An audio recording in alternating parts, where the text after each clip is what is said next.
Hello everyone.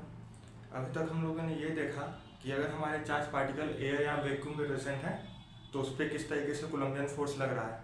अब हम लोग देखेंगे कि अगर हमारे चार्ज पार्टिकल एयर और वैक्यूम को छोड़ करके किसी और मीडियम में अगर प्रेजेंट हो तो उस पर कोलम्बियन फोर्स कैसे लगेगा। ठीक, तो चलिए देखते हैं।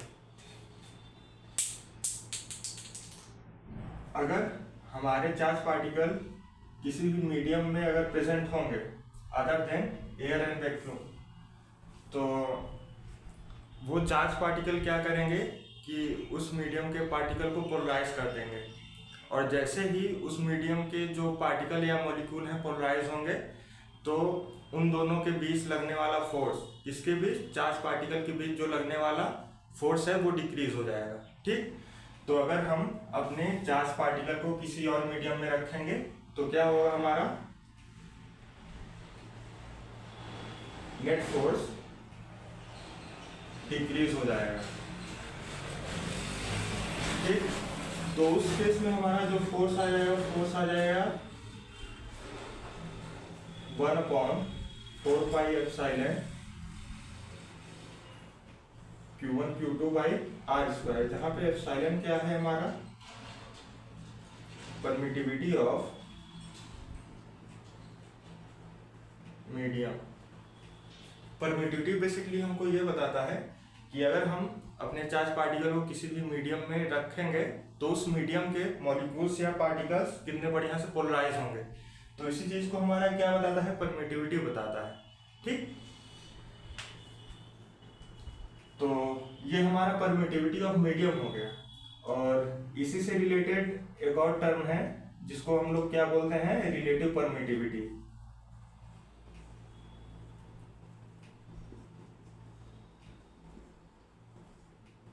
जो कि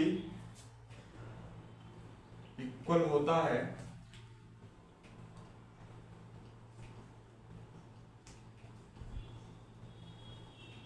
permittivity of medium divided by permittivity of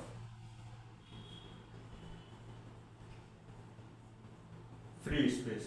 ठीक, परमिटिविटी ऑफ मीडियम हमारा क्या होता है, परमिटिविटी ऑफ द मीडियम हमारा होता है epsilon, permittivity of free space क्या होता है, एप्सिलॉन नॉट। ठीक, तो रिलेटिव परमिटिविटी हमारा क्या बताता है, रिलेटिव परमिटिविटी बेसिकली हमको ये बताता है कि अगर हम अपने चार्ज पार्टिकल को किसी भी मीडियम में रखेंगे तो हमारा जो कोलम्बियन फोर्स जो एयर और वैक्यूम में जो पार्टिकल में लग रहा था तो उसके टाइम्स में कितना टाइम डिक्रीज होगा। तो इसी चीज को हमारा क्या बताता है, रिलेटिव परमिटिविटी, कि कोलम्बियन फोर्स कितना टाइम डिक्रीज हुआ in comparison to when it is placed in air और वैक्यूम। ठीक,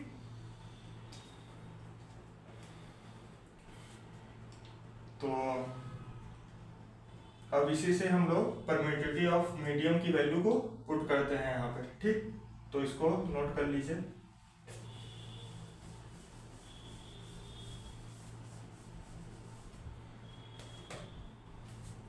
तो हमारा क्या आया, रिलेटिव परमिटिविटी आया permittivity of medium divided by permittivity of free space. तो हमारा जो परमिटिविटी ऑफ मीडियम आया वो आया permittivity of free space into relative permittivity. तो हम यहाँ पे अगर वैल्यू को पुट करेंगे जो तो हमारा फोर्स है वो आएगा 1/4 पाई एप्सिलॉन। एप्सिलॉन की जगह हम लोग क्या पुट करेंगे, epsilon not into epsilon r Q1 Q2 by r square. ठीक, तो ये हमारा मान लेते हैं फोर्स इन मीडियम। ठीक, तो ये हमारा 1/4 pi epsilon not Q1 Q2 by r square, ये हमारा क्या होता था, कोलम्बियन फोर्स इन एयर और वैक्यूम। ठीक, डिवाइडेड बाय क्या हो गया, रिलेटिव परमिटिविटी हो गया। ठीक, तो यहां से हमको क्या पता चल गया कि अगर हम चार्ज पार्टिकल को किसी भी मीडियम में अगर हम प्लेस कर देंगे तो उनके बीच में लगने वाला जो फोर्स है, ठीक, तो वो रिलेटिव परमिटिविटी टाइम डिक्रीज हो जाएगा इन कंपैरिजन टू एयर और वैक्यूम पे जो फोर्स लग रहा था। ठीक, तो ये बहुत ही इंपॉर्टेंट पॉइंट है न्यूमेरिकल के अकॉर्डिंग भी और वैसे भी। ठीक, तो जो हमारी रिलेटिव परमिटिविटी की वैल्यू होती है वो हमेशा ग्रेटर देन इक्वल टू 1 के बराबर होती है। ठीक, और ठीक किसी भी मीडियम का रिलेटिव परमिटिविटी जितना ज्यादा होगा उतने ही बढ़िया से वो मीडियम पोलराइज होगा। ठीक, तो एक पॉइंट और नोट कर सकते हैं कि किसी भी मीडियम का अगर रिलेटिव परमिटिविटी जितना भी ज्यादा होगा तो उतने ही बढ़िया से उस मीडियम के मॉलिक्यूल्स वगैरह पोलराइज होंगे इजीली। ठीक, और एक चीज, relative permittivity of water molecule,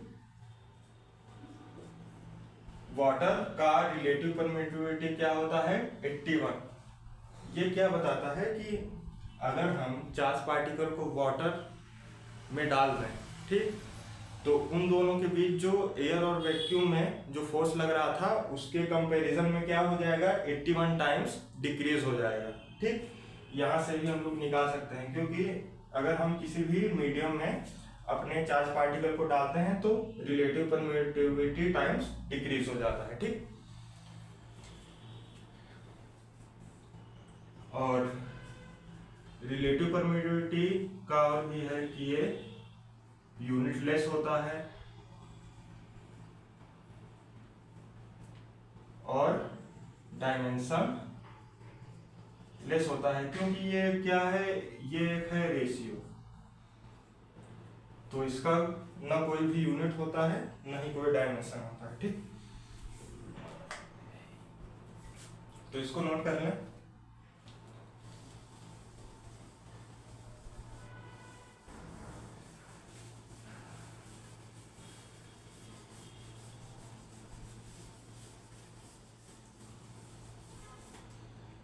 अब देखते हैं हम लोग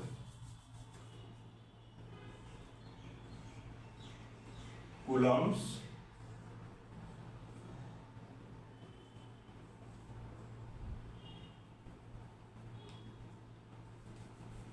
इलेक्ट्रोस्टैटिक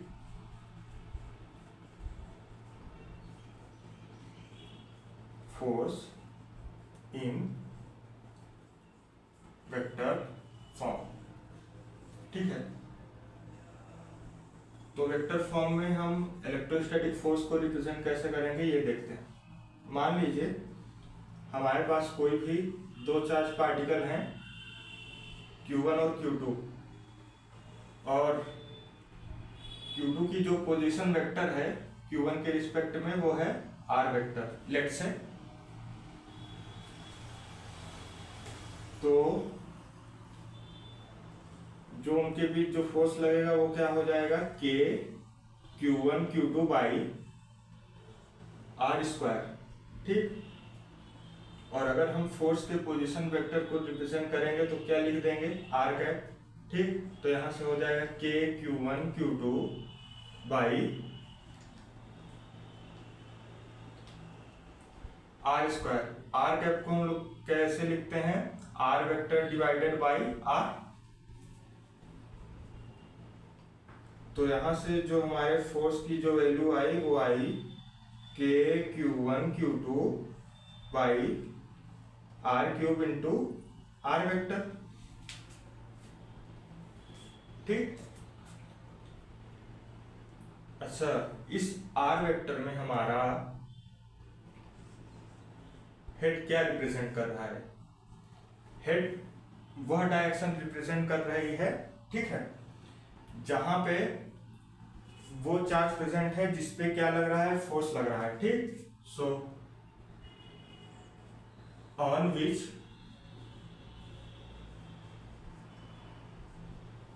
फोर्स इज अप्लाइड। ठीक, जिस चार्ज पार्टिकल के ऊपर मतलब कि फोर्स लगाया जा रहा है, ठीक, उसी डायरेक्शन को क्या रिप्रेजेंट कर रहा है हमारा हेड इसमें। और टेल क्या रिप्रेजेंट कर रहा है? टेल ये रिप्रेजेंट कर रहा है कि जो हमारा चार्ज पार्टिकल फोर्स लगा रहा है, ठीक। So due to which force is applied, ठीक। जिस चार्ज पार्टिकल के कारण फोर्स लगाया गया उस चीज को हमारा क्या रिप्रेजेंट कर रहा है? टेल, ठीक। अब इसी चीज को समझने के लिए एक इसी से न्यूमेरिकल ले लेते हैं, तो नोट कर लीजिए इसको।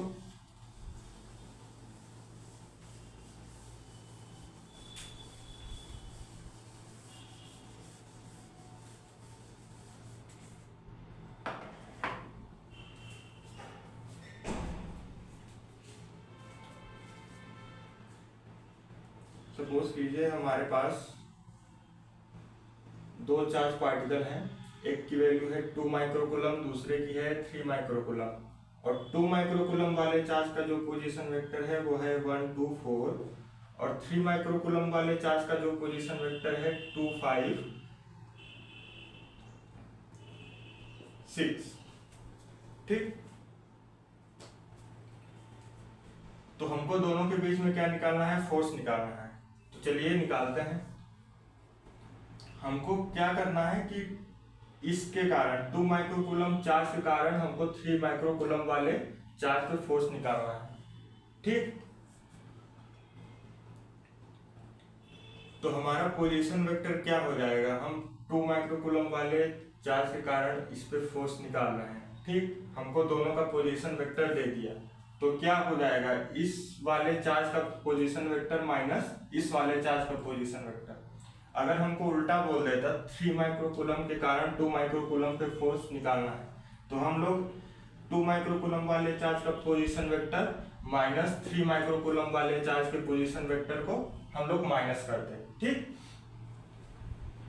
तो यहाँ पे 2 माइनस 1, तो यहाँ पे आ गया आई कैप प्लस 5 माइनस 2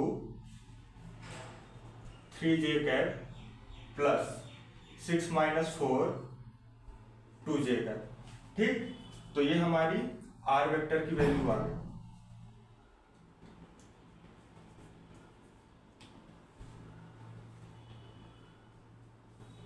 और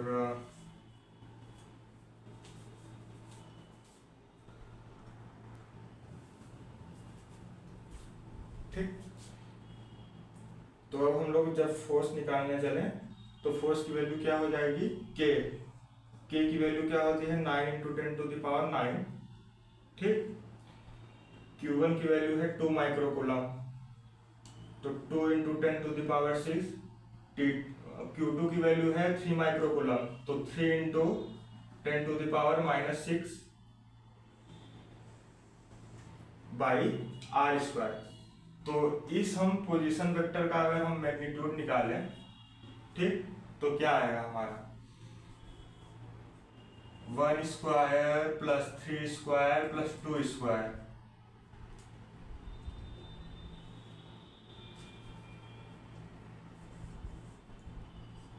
one square plus 3 square plus 2 square, तो ये आ जाएगा हमारा 3 3 जा 9 √14, ठीक। तो हमारा पोजीशन वेक्टर का मैग्नीट्यूड आ गया √14, ठीक। तो वही हम कर देंगे √14 का यहाँ पे क्या हो जाएगा? क्यूब, क्योंकि r³ होता है, और इंटू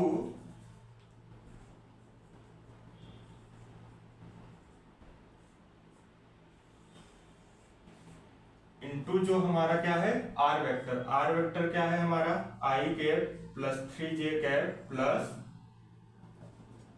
2k कैप, सॉरी इधर 2k कैप। तो इसको कैलकुलेट कर लेंगे तो हमारे फोर्स की वैल्यू इजीली आ जाएगी।